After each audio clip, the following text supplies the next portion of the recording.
మనము elasticity of supply గురించి తెలుసుకుంటాం. సప్లై వ్యాకోచత్వాన్ని గురించి తెలుసుకుంటాం. సప్లై అంటే ఒక ప్రొడ్యూసర్ ఎంత క్వాంటిటీ ఆఫ్ కమోడిటీని సేల్ చేశారో చెప్పండి. లా ఆఫ్ సప్లై అంటే ప్రైస్ కానీ ఫాల్ అయితే సప్లై ఫాల్ అవుతుంది, ప్రైస్ రైజ్ అయితే సప్లై కూడా రైజ్ అవుతుంది. ఇక్కడ సప్లైకి ప్రైస్కి డైరెక్ట్ రిలేషన్షిప్ ఉంది. కానీ ఎలాస్టిసిటీ ఆఫ్ సప్లై అనేది సప్లైలో వచ్చే చేంజ్ గురించి తెలియజేస్తుంది. అంటే ప్రైస్ ఎంత పర్సంటేజ్ తగ్గింది, సప్లై ఎంత పర్సంటేజ్ కూడా తగ్గింది అని చెప్పేది ఎలాస్టిసిటీ ఆఫ్ సప్లై అన్నమాట.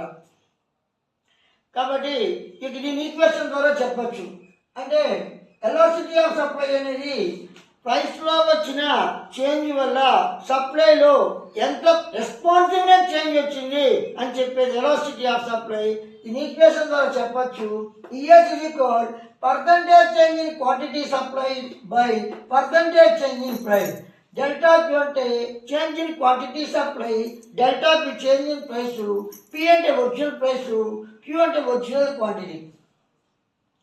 సప్లై సూత్రం అనేది ధర తగ్గితే సప్లై తగ్గుతుంది, ధర పెరిగితే సప్లై పెరుగుతుంది అని చెప్పాలి.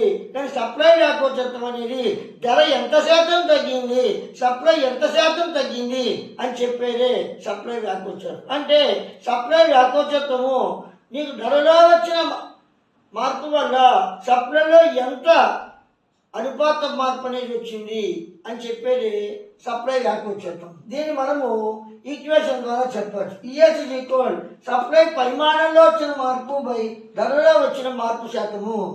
సప్లై పరిమాణంలో వచ్చిన మార్పు శాతము బై వస్తువు ధరలో వచ్చిన మార్పు శాతము. Delta P by delta P into P by Q. ఈ యొక్క సప్లై వ్యాకోచత్వాన్ని మనము 5 రకాలుగా విభజించవచ్చు.